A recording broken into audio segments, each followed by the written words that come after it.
After the previous two videos, we have done some whiteboard positioning and explaining what is it that we are doing here, particularly with SysFlow. And this is going to be our first example in which we will prove many of the virtues that SysFlow has, particularly the container visibility, that when things happen inside a container, SysFlow will tell you from what container that is. We will see the JSON nature of the flows, the SysFlow's, and a few other things. So we have here in QRadar log activity tab a filter. So anything that goes on this destination 1.1.1, we want to actually see.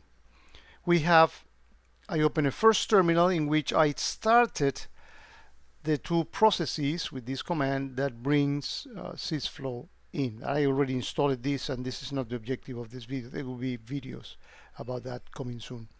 But this is starting the one that collects the actual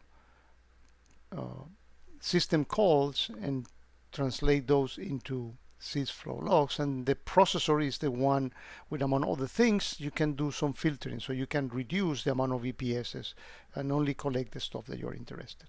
So I'm here on I SSH also into this machine. I'm already sudo, so I have super user, and I'm going to launch a container, and I'm going to issue a ping command inside that container and see what is it that QRadar can see.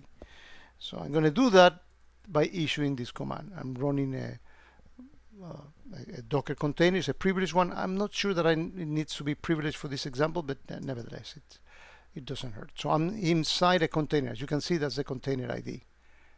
Right? So now, because the containers are very basic, I cannot do even ping from here. If I do ping, you see that I don't have that. So what I'm going to do is I'm going to do an update of the actual machine and send that to the background. And after that, I'm going to install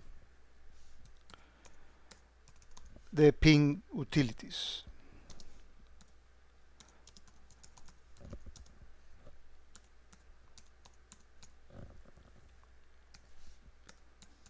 Okay.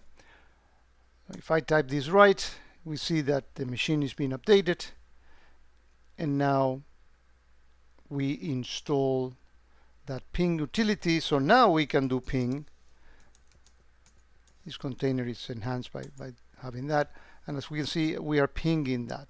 Now, let's actually stop this and go and see what is it that QRadar saw out of all this.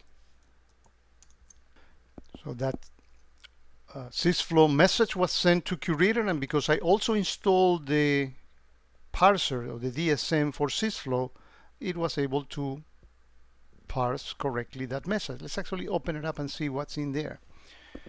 Well, you remember that container ID that we saw? That's proved the point that we have container visibility within when you add SysFlow.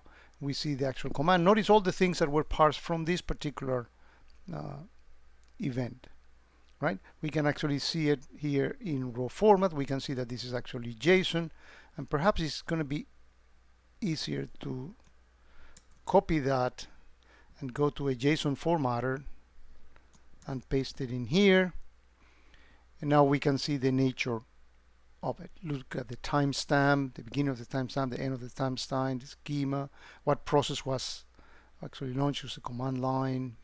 So we get all the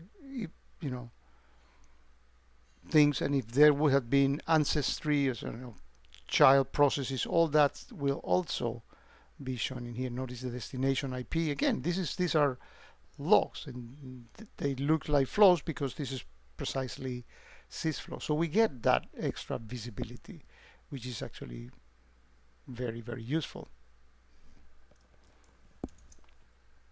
Well, that's all I wanted to show in this first video. In the next one, we're going to be doing two more, in which we are going to be doing some attacks into to these machines, and we will see the value that SysFlow brings to the actual investigation, and how all these messages will come stitched together, so you don't have to have extra processes or extra agents that will do the stitching for you.